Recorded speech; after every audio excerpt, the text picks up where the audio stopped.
أعوذ بالله من الشيطان الرجيم بسم الله الرحمن الرحيم الحمد لله رب العالمين حمدا كثيرا طيبا مباركا فيه اللهم صل على محمد وعلى آل محمد كما صليت على إبراهيم وعلى آل إبراهيم إنك حميد مجيد اللهم بارك على محمد وعلى آل محمد كما باركت على إبراهيم وعلى آل إبراهيم إنك حميد مجيد أما بعد.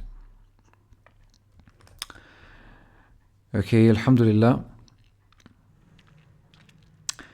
Last session we finished our matan Khulasah Tajdeed al-Ilm, and we've spent some good amount of sessions on this. We've talked about each of the topics in much detail, individually and over a period of a few weeks. Alhamdulillah. So this session will essentially wrap up the matan for us, just to highlight the important issues in it, the major themes highlighted by the author, and as well as the action steps that we need to take after we have studied this portion of knowledge, inshallah ta'ala. Okay, so as we said, starting off, we said the Khulasah refers to a summary and Ta'zeem refers to venerating something. Okay, it's an active action on the part of the doer. It's something that you do. It's an active thing that you do as a doer, and you do it consistently and to the best of your ability. So it's ta'zeem, i.e. venerating. When this veneration, this exaltation must come from the doer, the one who seeks knowledge, for example. And this has to be done consistently, continuously, to the best of one's ability. And who's being venerated and who is being exalted here? It is the ilm.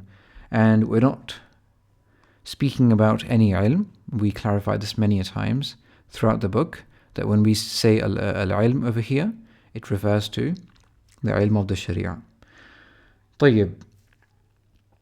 Now, inshallah, we're going to, after today's class, we're going to enter a phase in which the students will be tasked with teaching this book over the course of some 20 to 21 weeks. Okay, and so it's important, as far as the specifics are concerned, inshallah they'll be updated on Discord. But as far as the general mindset that you need to have, inshallah ta'ala, as a student who have finished this matan with us, to teach this matan, there are a few things that you need to keep in mind, inshallah, some few pointers, some important pointers that will help you convey what you've learned in the most effective manner and the most beneficial manner for those whom you are going to be addressing, inshallah ta'ala. First of all, you'll be tasked with making a small group of your friends or family, friends and family, could either be the case as well, but friends or family, 5 people, and you meet with them once a week in person. It has to be in person, inshallah. And before you meet them, you watch the lectures that you've studied with us for each of the important topics. So each of these 20 chapters, basically, you watch the lecture in detail, you take notes, and you make sure you can sort of easily explain the Arabic that has been used, for example. So make sure that you understand everything, the important structure, the important points, the important quotations. You sort of take notes on all of that. You make a little speech. Okay, you make a little speech summarizing everything that you've learned in that chapter. Okay, and you learn it well before the lecture, before you sort of give this lecture to your small group of friends or family, 5 people minimum, or as many as you wish, inshallah, and feel comfortable with. طيب. And in that lecture, you will just deliver what you have learned and memorized in your own revision. Okay, so and over the course of 20 weeks, inshallah, you will be teaching this method, inshallah, and that will be a way of measuring that you have truly understood, inshallah, and can teach. Okay, and definitely over the course of this these lectures that you will be giving to your closed group, you will find out many things that you did not pay attention to the first time, or did not know the first time, or did not get a chance to think about the first time, because people will ask you those questions. So in that circumstance, you will just return back, ask questions in the help desk, and inshallah, I'll try my best to respond, and then you take that to the next lesson and you respond to those questions in the next lesson, inshallah. So everything will be controlled, everything will be guided. At any point you feel that you need some help, inshallah, with anything to do with this the second task of teaching, inshallah, will be there for you, bi'idhnillahi ta'ala. Okay, so you should not feel overwhelmed. You should be confident, inshallah, that you have all the help that you need. طيب. Khalas. Now, inshallah, so when you approach this teaching of this book, so we are summarizing this book for you, but we are also preparing you that inshallah, that when you teach this book, you keep these things in mind. Okay, so when you teach this book, inshallah, you have to ask yourself two questions, right? They're both sort of connected, but it is important that the people you're addressing, this book makes sense to them. It is relevant to them. Okay, we have studied this book primarily from the lens of students of knowledge, people who are serious about studying the deen of Allah, yes, becoming inshallah du'at and scholars, yes, but that is probably and most likely not going to be the case with the audience that you're going to be teaching. So how do you fine-tune this book towards their needs? So you ask a couple of questions. Number one, كيف تبين لعامة الناس لعامة المسلمين عنوان تعظيم العلم ولماذا هو ذو أهمية غالية في حياتهم الإيمانية? I'll translate. The first question you ask is كيف تبين لعامة المسلمين عنوان تعظيم العلم. كيف تبين, how is it explained?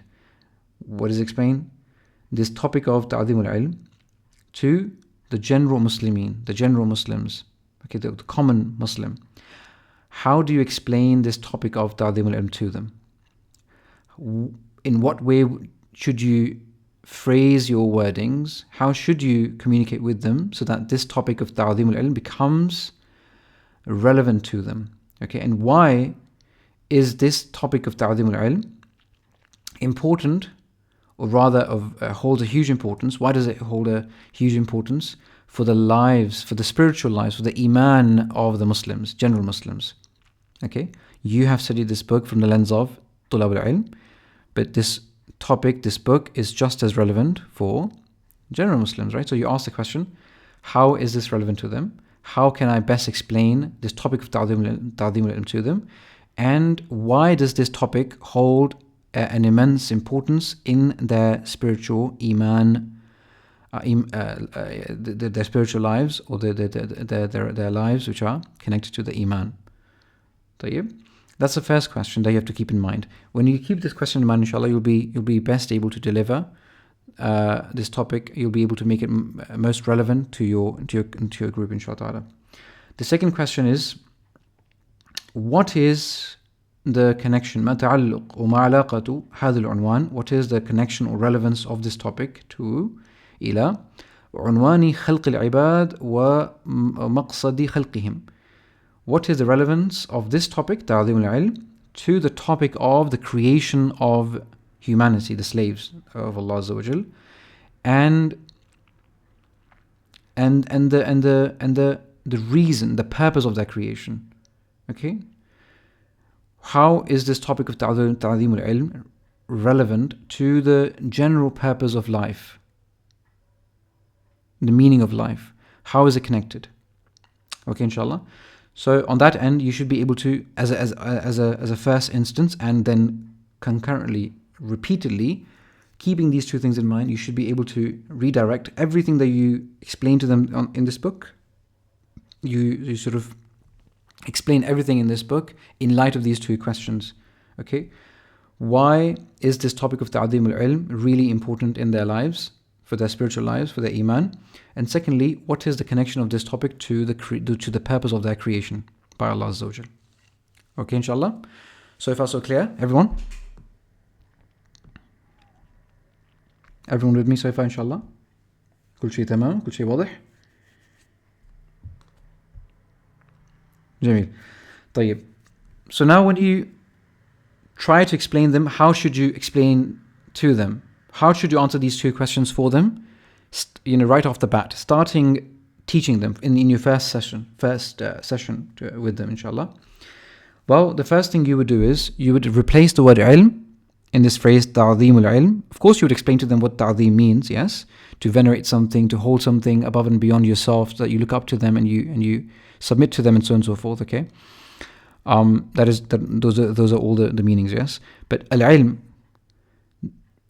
to contextualize this word al-ilm for them, just replace it for them with these words. One, al-iman.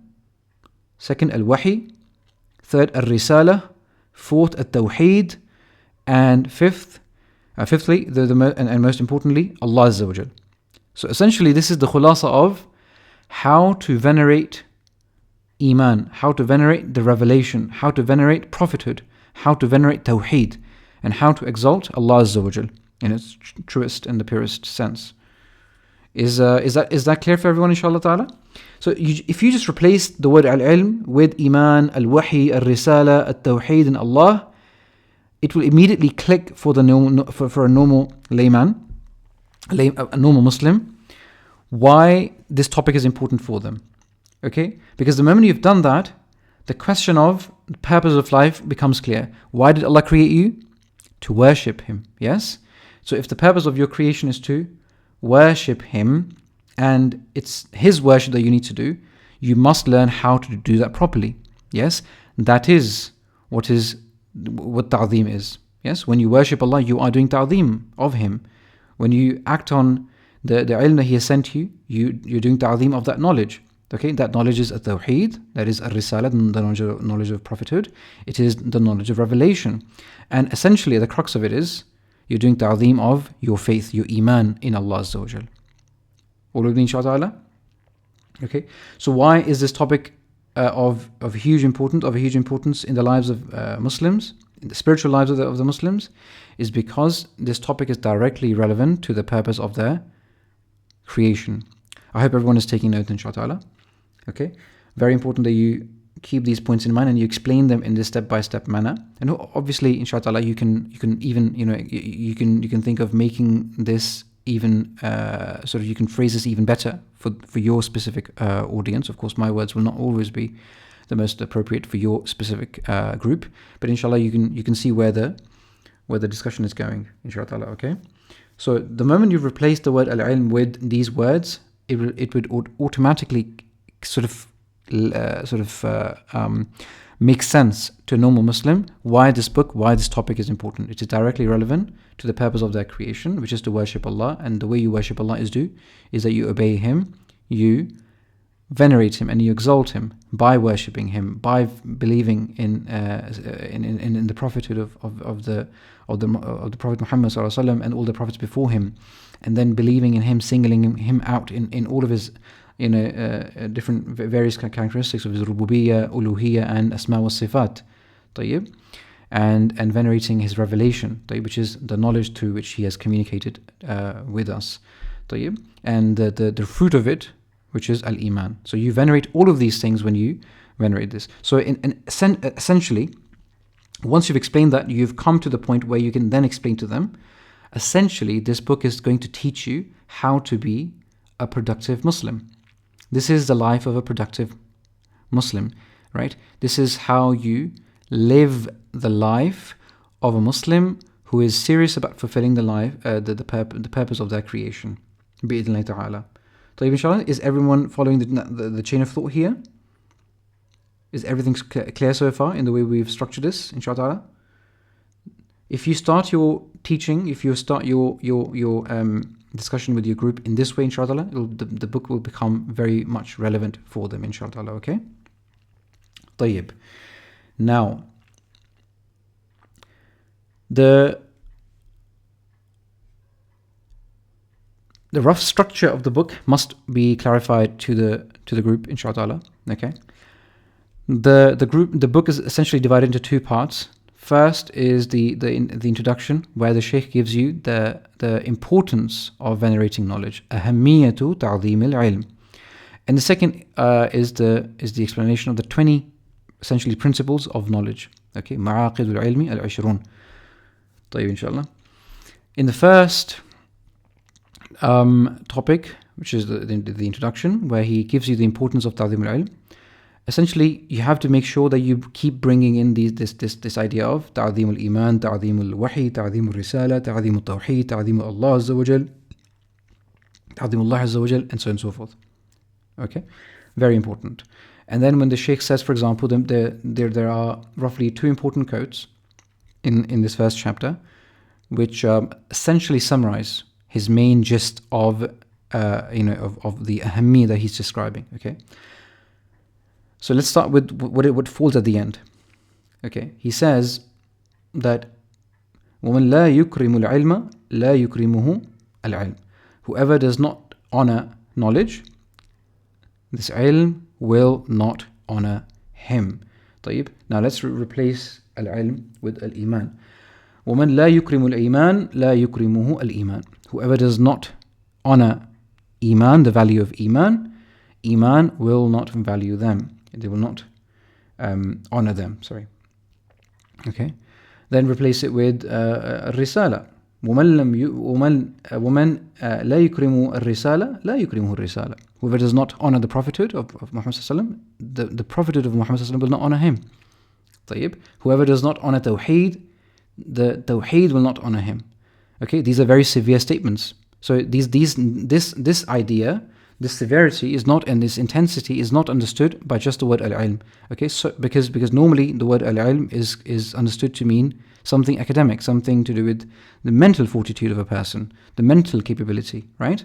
But over here, by al-ilm, we're talking about something which has been revealed for the entire humanity, for those who are smart and for those who are not so smart, for those who are simple-minded and for those who are the most intelligent and seek the intricacies of finer points in any subject. It's sent down for everyone.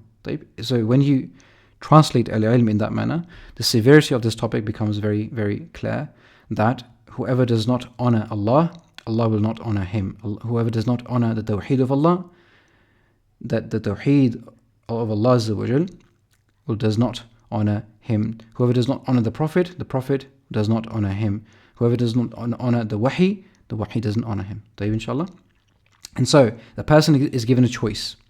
The person is given a choice whether to honor all of this business of believing in Allah and living your life according to His commandments and serving Him and submitting to Him and all of that. You have a choice. Either you venerate this knowledge, which is essentially al-iman and al-wahi and risala and tawheed and Allah Azza wa Jal, all of these things. Whoever does not honor these things, he's choosing, by not honoring any this al-ilm and everything that it necessitates, he's choosing to be rejected and be dishonored on the Day of Judgment and be sent to the pits of the hellfire. Okay, and on the opposite of that is the person who does honor Allah, who does honor His message, who does honor the prophethood, who does honor at-tawheed. This person will be honored. So don't blame anyone if you find yourself on the Day of Judgment not finding the odds in your favor, but yourself. Okay, it's only you who has to blame, who's to be blamed. Okay, not anyone else. You have a choice right now. And on that end, the Shaykh mentions a very famous sort of adverb. He says, or a proverb. Let's put it that way. He says, "Yadaka awkata wa fuka nafakh." Right? Yadaka awkata wa fuka nafakh. We've translated this before, inshallah. So you can look at the translation of this in the lectures. Tayyib, inshallah. Essentially, whatever you do, it's because of your own hands. Okay, your hands do the chores, right? And it's only you who sort of take it to its ultimate conclusion. It's only you who made all those choices that led you to where you are. Okay? So the person is given that choice, and it's that is explained to them, inshallah. Okay? That is explained to them. So by doing this, inshallah, you would have made the book relevant, the topic relevant to your audience. Khair? طيب. Then you explain to them, فإن حظ العبد, this is the statement from the Shaykh, and how is it relevant to this topic? He says, فإن حظ العبد من العلم موقوف على حظ قلبه من تعظيمه وإجلاله. The share of a slave, of an abd, from this knowledge, from this iman, from this wahi, from this risala, from this tawheed, it is dependent on the share of his heart from the veneration that it gives to this knowledge, the exaltation that it pays towards this, and an honor that it pays towards this iman, this wahi, this risala, this tawheed, Allah, and ilm, of all of that. طيب, inshallah. So, if it says, فَمَنْ امتلأ قلبه بتعظيم العلم وإجلاله صلح أن يكون محلا له. Whoever gets his heart filled with the veneration of this knowledge, with the veneration of al-Iman, veneration and exaltation of Allah and the prophethood and Tawheed, then his heart becomes an appropriate place to reside, to host this knowledge. Okay? And he says, وَبِقَدْرِ نُقْصَانِ هَيْبَةِ الْعِلْمِ فِي الْقَلْبِ يَنْقُصُ حَظُّ الْعَبْدِ مِنْهُ. And in proportion to the deficiency of this dignity of knowledge in the heart of a person, this dignity, the deficiency of the dignity of Iman and Risala and Tawheed in someone's heart, their share from the share of the slave, will be deficient accordingly. حتى يكون من القلوب قلب ليس فيه شيء من العلم, to a point where from the hearts of amongst the humanity there's a heart in which there is nothing from this knowledge, the hearts of kuffar, the heart which has nothing to do with Allah, His veneration, His risala, tawheed, iman, nothing of iman. Okay, inshallah. And then it says, فَمَنْ عَظَّمَ الْعِلْمَ لَاحَتْ أَنْوَارُهُ عَلَيْهِ وَوَفَدَتْ رُسُلُ فُنُونِهِ إِلَيْهِ. So whoever venerates this knowledge, this iman, this wahi and everything, all the means towards it, the lights of Allah, the lights of the guidance, they will radiate upon him. Okay, and all the different sciences, everything to do, all the components of this ilm, they will appear before him, inshallah, in all their fullness and richness and purity, and he'll be able to, or she will be able to latch onto them and harness them, inshallah. And he says, وَلَمْ يَكُنْ لِهِمَّتِهِ غَايَةٌ إِلَّا تَلَقِّيهِ وَلَا لِنَفْسِهِ لَذَّةً وَلَا لِنَفْسِهِ لَذَّةٌ إِلَّا الْفِكْرُ فِيهِ. And he says, whoever venerates knowledge, there is no aspiration, the highest aspiration, his aspirations do not know any limits except they want to achieve this knowledge, because they've understood the importance of this topic, تعظيم العلم. They want to live the life of the best of people, the prophets, and those who came after them, the Sahaba, and those who came after them, the Tabi'een. Okay, it becomes, nothing is his highest aspiration except this, that he wants to, or she wants to achieve this knowledge, and she wants to exalt it in its true sense. وَلَا لِنَفْسِهِ لَذَّةٌ إِلَّا الْفِكْرُ فِيهِ. And there is no delight or pleasure that one finds in themselves except to think and ponder and meditate over the delicacies of this knowledge of Iman and Tawheed and Allah Azza wa Jal. Okay, inshallah. In any case, this is your entry point into clarifying for your audience why this topic is really relevant, really important for them. Okay, inshallah. Why is this topic really extremely important in their lives as general Muslims? Even if they're not tulab al-ilm, some ilm is compulsory on every Muslim. Yes? Every Muslim is supposed to have a certain amount of knowledge, and every Muslim should have, and must have, and he ought to have, the right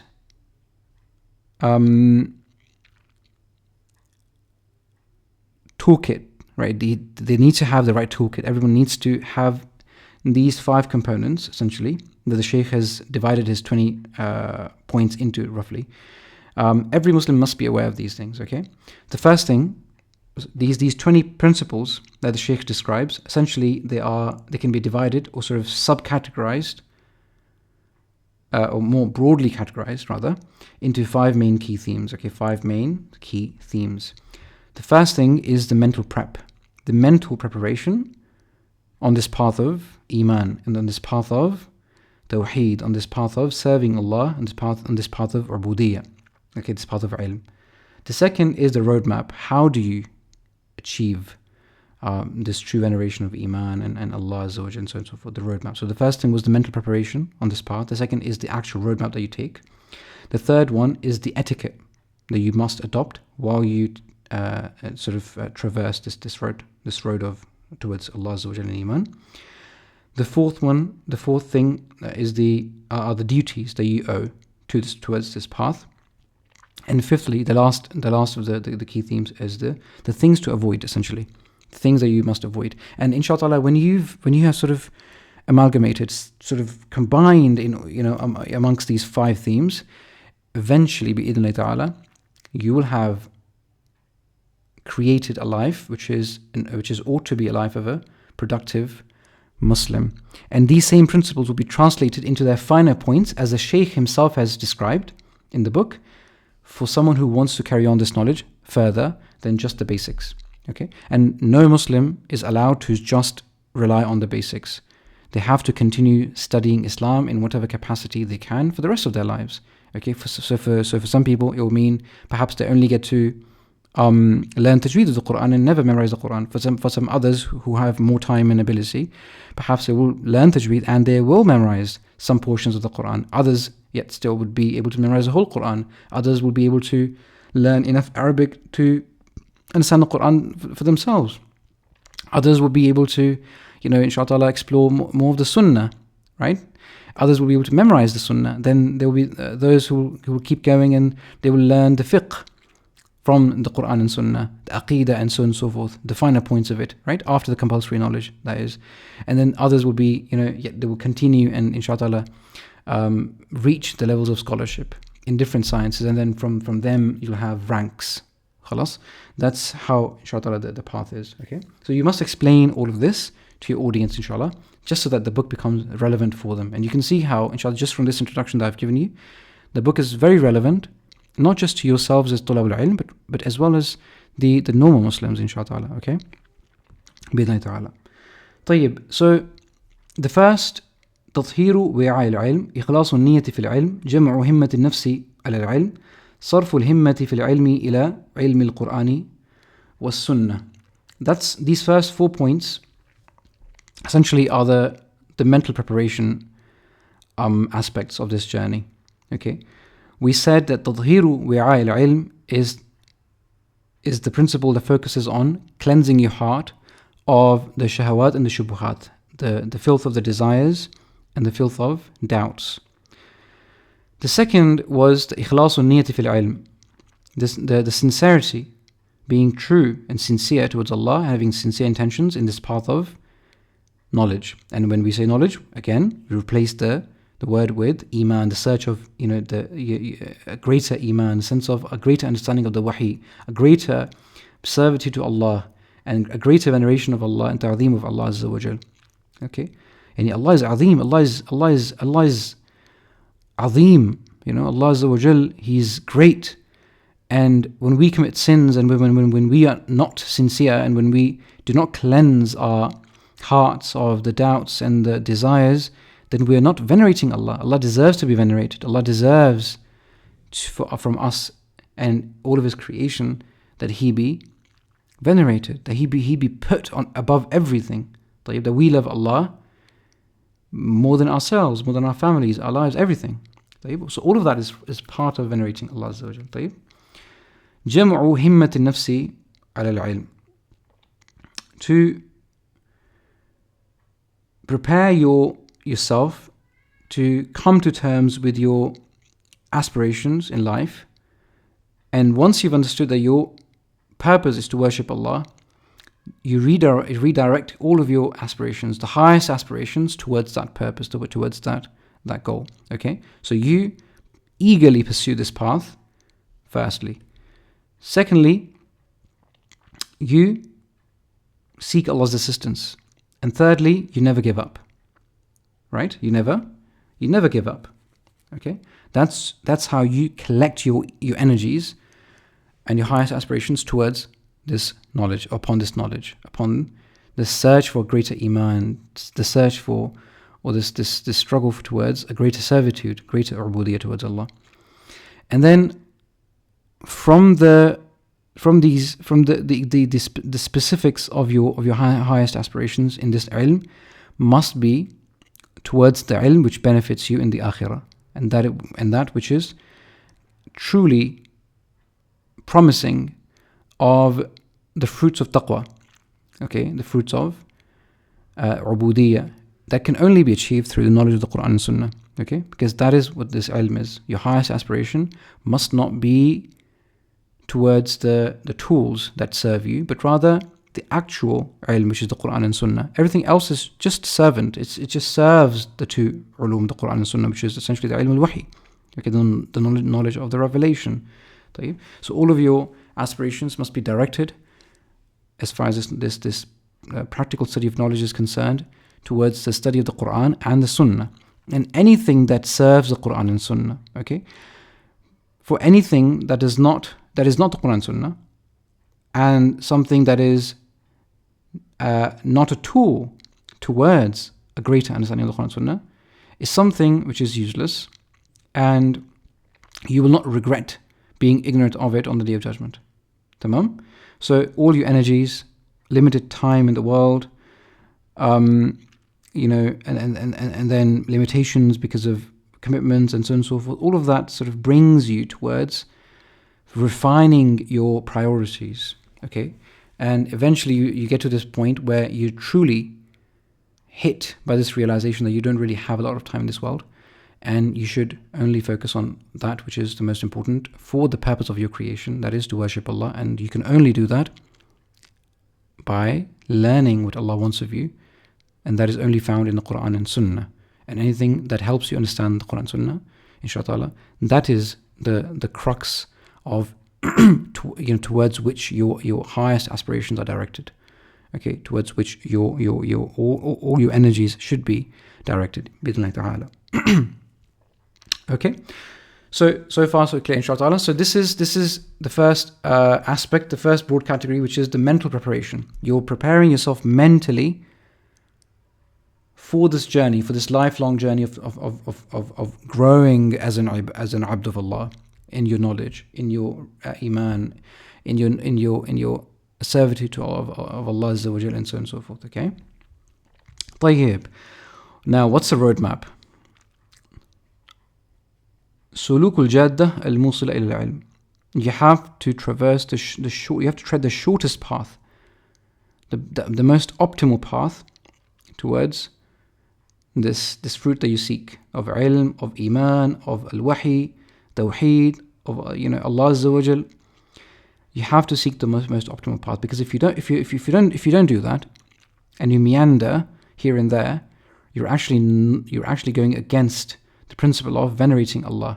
You are dishonoring Allah and His knowledge. He has given you the most optimal path. He's shown you the path through His prophets, and then His Sahaba, and then His Prophet and the Sahaba and the Tabi'een, and so on and so forth. We must tread that path. Okay, we must tread that path. It has to be that specific path. Otherwise, we will waste our lives. We will not honor this knowledge. Okay, number 6, رعاية فنون العلم في الأخذ وتقديم الأهم فالأهم. Taking care of which sciences to prioritize in learning, which books and stuff that you prioritize learning, and then making sure you give priority to the most important, and then that which is lesser so. And in this chapter, the Shaykh, he said that a student must study a small, a sort of concise treatise, small book, a booklet in every science, so that he has a broad overview of the landscape of the sciences of the Sharia, all the tools that will eventually help you to learn the Quran and Sunnah effectively. So it's important that you pay attention and you learn, and you don't skip over certain things and just take certain things like it is done in the universities normally. That you should, inshallah, immerse yourself in all the funun and memorize the different concise mudun, inshallah, in different sciences, just so that you can master the broad base of the Islamic sciences. And then, inshallah, as soon as you've discovered something which you would like to, which appeals to you, and you find a particular genius for it, you can, inshallah, direct all of your energies towards it. But keeping in mind, as we highlighted in the chapter, that all of this must be towards a good end, which is the servitude of Allah. It should be to serve Islam. It should serve Allah.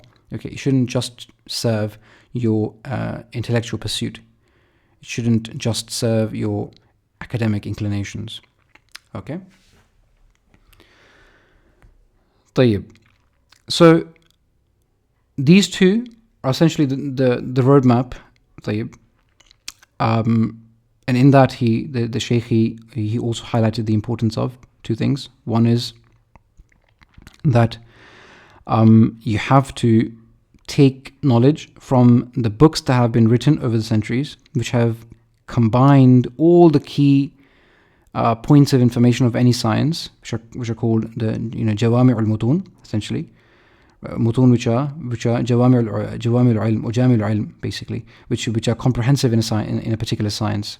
Okay, so you must get up to that level and study each comprehensive text, inshallah. After something which it should be concise, but it should be comprehensive. So study at least one of those texts, inshallah, comprehensively. And you must do this with a good teacher. And who's that teacher? That teacher must be someone who has spent a good portion of their lives studying knowledge, right? And then they're also known for their integrity amongst the other students of knowledge and ulama. طيب. And secondly, they must be also be, so this first part was the credibility of the Shaykh in terms of his knowledge and his the testimony of the others about him. The second element of choosing a teacher would be the Shaykh must be well aware of how to impart his knowledge. Okay, he must be an appropriate teacher, right? He must possess the qualities of a good imparter of knowledge, right? He must be able to transfer this knowledge well. Okay, it can't be the case like it is today that so many teachers, all they are just good speakers, perhaps, right? If that is even a case, perhaps. But most teachers, they are essentially good speakers. They're good lecturemen. They're good lecturers, but they're not good teachers. Okay, teaching is much more than just coming on the stage or the podium and delivering a lecture on a given topic and expecting everyone to just take notes and learn. No, teaching is much more than that, right? Teaching is much more individualistic. It focuses on individuals, and the teacher, he pays attention to his individual students, focusing on their strengths and weaknesses and guiding them and so on and so forth, right? So it's much more nuanced. It's much more tiring on the part of the teacher. Okay, yes, lecturing and giving lectures and that is also teaching, right? But when we're talking about the taking of the funun, the learning of the funun, you need a teacher who's a murabbi, essentially, who does tarbiyah of you. Okay, so all of these things are essentially part of the roadmap. These were discussed in much detail in these chapters. Okay, 5 and 6. طيب. Right. المبادرة إلى تحصيل العلم واغتنام سن الصبا والشباب. So being early, when it comes to studying this knowledge, the younger you are, the more time you have, and so you can develop a higher expertise and so on and so forth. So make use of your youth, because you're going to be questioned about this on the day of judgment as to how you spent your youth. طيب. And of course, it's not reflective. Your age is not reflective of how much barakah you can have in your knowledge, because all the Sahaba, most of the Sahaba, were grown men. Yes. When they first accepted Islam and they learned about the deen and they strove towards spreading it, they were old men, right? So your age is not directly reflective, but there is there is some truth to the fact that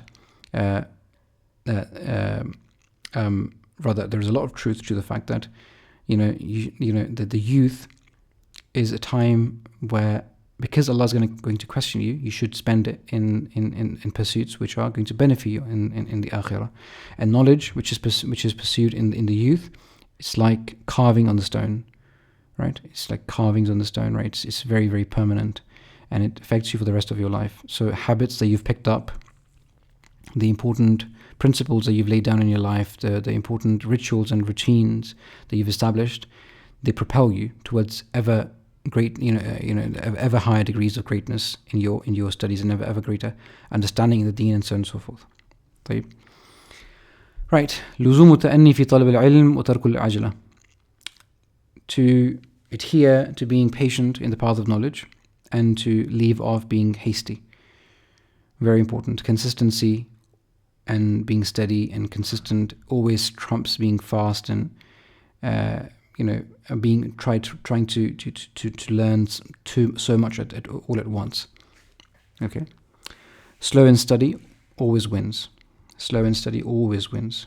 Okay, and there's much truth to this, even in terms of your productive life outside your formal studies of the deen. Okay, the famous incident of the discovery of the South Pole. The two teams, the Norwegian team and the British team, you can go and study their race towards it, right? One of them took this path of exertion, being tired, resting, and then exerting it themselves again, and then so on and so forth, right? And the Norwegian team, they just said, you know what, we'll just do 15 miles a day. Good weather days, 15 miles a day. Bad weather days, 15 miles a day. Nothing more, nothing less. طيب. And they were very consistent and slow in study. طيب. Not only did they get to the South Pole first, they all came back home safe and sound much earlier. And the second team, they all perished. They all died on the way. طيب. Because they exerted themselves and they went too hard, and they pushed themselves beyond their limits, and most people died. Essentially, they did not survive. Okay, so there is the task of learning, and there is the aftermath of it. You want to be able to continue learning. Let's say you're learning Tajdeed right now, and you want to memorize the Quran afterwards. If you spend so much energy in one task, you'll be burnt out by the end of it. Okay, so you will not even have the energy to continue on to the next task. Okay, and there's a very high chance of you perishing, so to speak, quote unquote, perish on the way, that you give up studying, give up knowledge altogether. Okay, and just give up on this huge khair, subhanallah. In any case, there is also the element of the spiritual element, which is that وَإِنَّ سَنُلْقِي عَلَيْكَ قَوْلًا ثَقِيلًا, right? Allah says that we are going to reveal upon you a very heavy word, which is this Quran, right? So the Quran is, and the ilm of the Quran and Sunnah is heavy, right? So the heart is not able to sort of hold it all in, all at once. It's completely ill-fitted and ill-suited towards this task of learning everything and a lot of things at once. Especially you might succeed when it comes to the secular sciences, because they're not heavy. They're essentially easier on the mind. But when it comes to the knowledge of Allah Azza wa Jal, it does not work like that, right? So you have to adhere to patience, and you have to be very, very wary of being hasty. And then the Shaykh highlights the importance of as-sabr fil ilm, tahammulan wa ada. Okay, we're still on the etiquette. We've talked about the mental preparation for this path. We talked about the roadmap. Okay, we're talking about the etiquettes now. You must observe patience and perseverance in this path of knowledge. Okay, in terms of tahammul and in terms of ada. Tahammul is the part of the journey when you're learning, and ada is part of the journey when you're imparting that knowledge, when you're giving that knowledge to others. So learning and teaching, you must have patience as a learner, and you must have patience as a teacher. You must have perseverance in this journey as well. Okay, so as-sabr wal-musabara. As-sabr wal-musabara.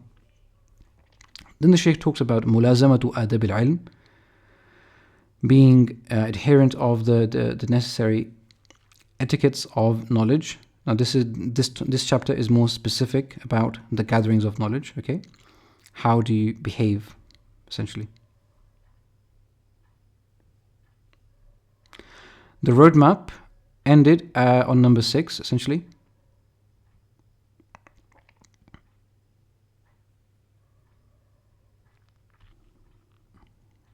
And after this are just your etiquettes, essentially. You have to make use of the etiquettes of knowledge are that you have to make use of your youth. You have to make use of your time.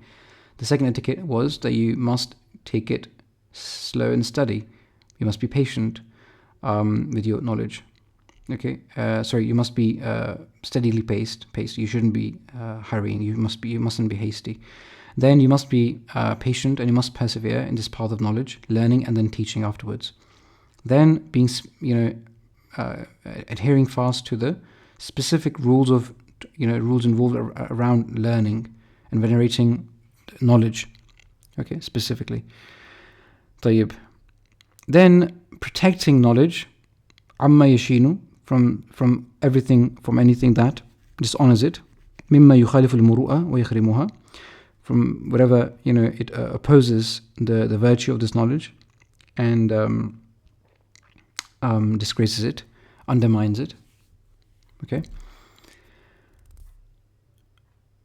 So standing up for knowledge and so on and so forth, and making sure that that when you are a student, for example, what kind of activities you mustn't get involved in. Okay, how you must behave as a student, inshallah. طيب. Then the Shaykh moved on to انتخاب الصحبة الصالحة للعلم. The next etiquette is to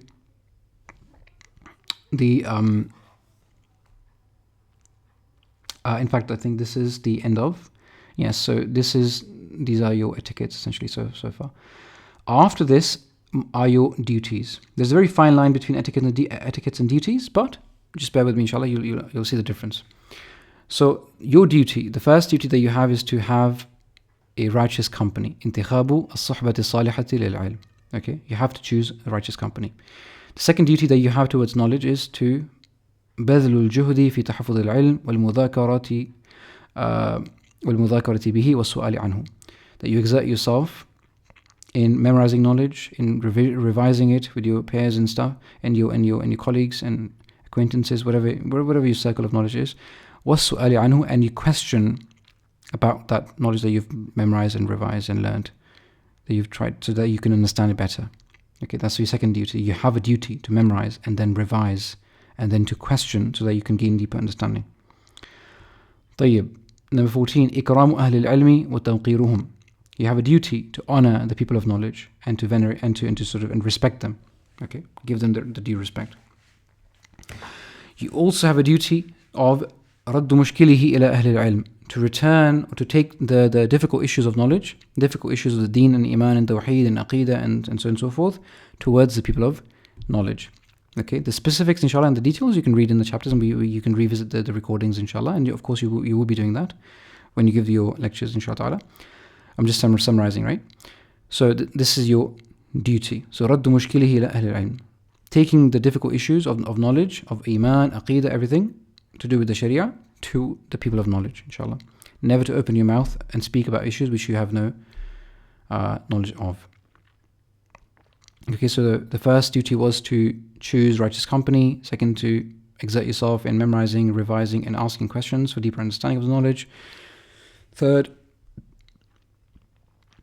إكرام أهل العلم وتوقيرهم, to honor the people of knowledge. And then we had the fourth one was to take the difficult issues of the deen, of knowledge, towards the ulama. Right. Then we have the duty of honoring the gatherings of knowledge, how we behave in the gatherings of knowledge themselves. Okay. And venerating, or sort of honoring the vessels of knowledge, i.e. the books. Okay. So this is another duty that we have. We must honor the gatherings of knowledge, and we must honor the vessels of knowledge. الذب عن العلم والذود عن حياضه. Defending the knowledge and protecting the boundaries of it. Okay, so protecting its boundaries, essentially. Defending its boundaries or protecting its boundaries from any encroachment. Anyone who tries to dishonor Islam, anyone who tries to speak about knowledge without speak about ilm, Allah, without knowledge, anything that is to do with protecting and defending Islam and Iman and Allah and Tawheed and so on and so forth. Okay, inshallah. That's another duty. And lastly, التحفظ في مسألة العالم. Okay, safeguard. We have a duty to observe the right etiquettes when it comes to asking questions from the ulama, how to behave with them, and so on and so forth. Okay, so as I said, so far up to this point, you can see how there's a very fine line between etiquettes and duties. Okay, you could possibly think of these as etiquettes as well, but the reason why I'm calling them duties is because after the general etiquettes that you must observe, these are all essentially the things that you ought to direct towards others. So they are more of your duties as opposed to just general behaviors. Okay, so when it's a duty of a Muslim that they must choose righteous company, they must exert themselves in learning, they must honor the people of knowledge, they must take their difficult questions to them, not speak on knowledge from themselves, they must honor the gatherings of knowledge, and they must honor the books, and they must, if they have the knowledge, they must defend ilm and its boundaries. Okay, and they must make sure, and they have a duty to honor the ulama when they ask them the right questions, and to ask them the right questions, ask them the right way, at the right time, and so on and so forth. طيب, inshallah. Alhamdulillah. Lastly, things to avoid. Okay, things to avoid. The first thing is شغف القلب بالعلم وغلبة العلم عليه. Okay. The attachment of the heart with this knowledge, okay, and and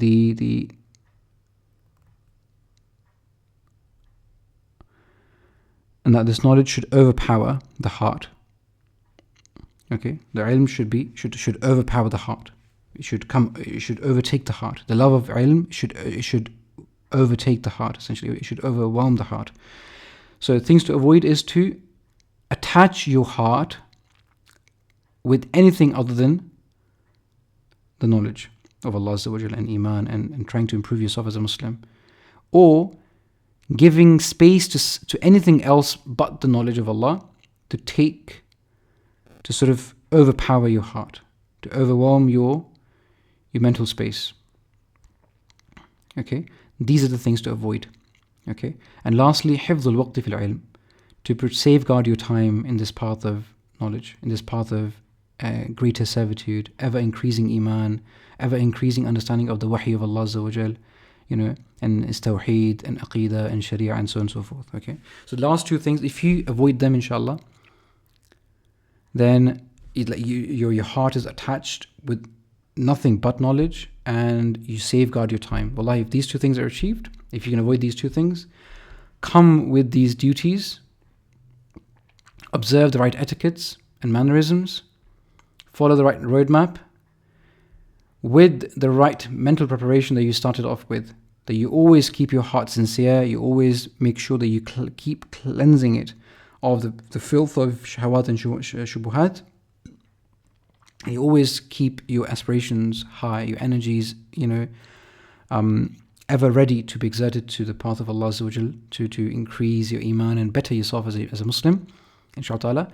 If you do all of this, if everything comes together, then you would have succeeded in venerating and exalting this ilm of Allah. Okay, this wahi that Allah has sent down, the tawheed of Allah and Allah Himself, inshallah. Okay, this book essentially again is a book of principles.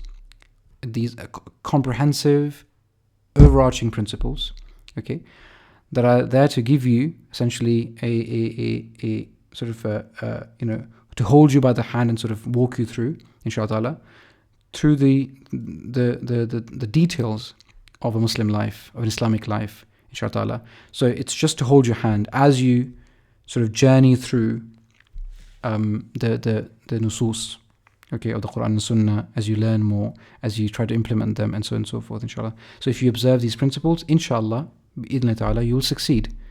You will succeed in this journey. But if you don't, then you're not venerating, you're not exalting knowledge as it should be. You're not doing the ta'zeem of this ilm as it is supposed to be done.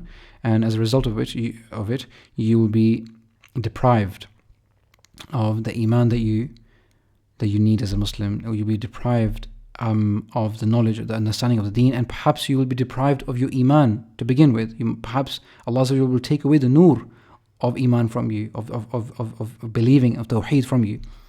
And depending on the mindlessness and hedonism of a specific person, the person Allah could just throw that person into the pits of hellfire. Subhanallah. So depending on your level of ta'zeem, Allah will honor you, inshallah. So your ta'zeem of Allah, your ta'zeem of His knowledge is directly proportional to how your iman increases, how successful you are in fulfilling the purpose of your existence, bi'idhnillahi ta'ala. So this is why this topic of ta'zeem al-ilm is really, really important in the lives of Muslims, every Muslim, and more specifically in the lives of tulab al-ilm, who are actively seeking to grow themselves as Muslims. Okay, inshallah. So essentially, for a layman, this book is a practical guide to living the life of a productive Muslim. Tamam, inshallah. So there you have it. That's a Khulasah. That's the Khulasah of this book, inshallah. So bi'idhnillahi ta'ala, in the coming week, inshallah, you'll be given all the guidelines to start teaching this. But I would recommend that from now, inshallah, you start thinking of which people you want to include in this group, which perhaps your friends or family, whatever those 5 people are or more. Start making lists of them and start approaching people in this week, inshallah. And as soon as you get the instructions, you start teaching them, inshallah, from the next week, bi'idhnillahi ta'ala. Okay, inshallah. So with this, we will conclude this session, unless there are any questions.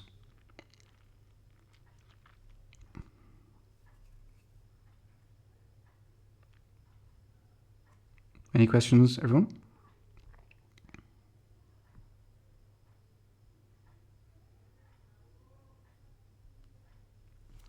Khair, inshallah, we can discuss the specifics later, inshallah. You could possibly plan this on Jumu'ah for the sisters, if it's going to be difficult to organize any other time. Perhaps the sisters can sort of decide on a time after Jumu'ah or something. Just sit after Jumu'ah for half an hour, 40 minutes, and just go through this together. Perhaps meet in a public library at some point, inshallah, or come to one of the sisters' houses. Whatever is convenient for the sisters, and it's done in a safe environment, bi'idhnillahi ta'ala, in a masjid or in a house, there's no harm, inshallah. And if nothing works, if it's not in person, because the thing is, you see, I want this to be a dawah project, right? It's a dawah exercise. So I want the students to engage with their communities. It shouldn't be, ideally, it shouldn't be done online with friends and living in different parts of the country or whatever. Ideally, it should be done with people who you have a contact with, who you see in real life, right, inshallah. So then eventually you will form a community. You will start forming a community as you increase your circle, bi'idhnillahi ta'ala, inshallah. So by the time you've finished your studies, you will already be known in the communities who they will look up to and trust, inshallah, and they will follow in your footsteps. So by the time you finish your studies, mashallah, you will already be a role model for others. It's important that it's in person. It's important that it's done in a community, inshallah. But if there's no way that this can be done, then inshallah we can discuss the steps. We can see what other possibilities we can sort of think of in that particular circumstance for that particular student. But if anyone else does not have this difficulty, then they should, inshallah, find some physical group, inshallah. Make sense, inshallah?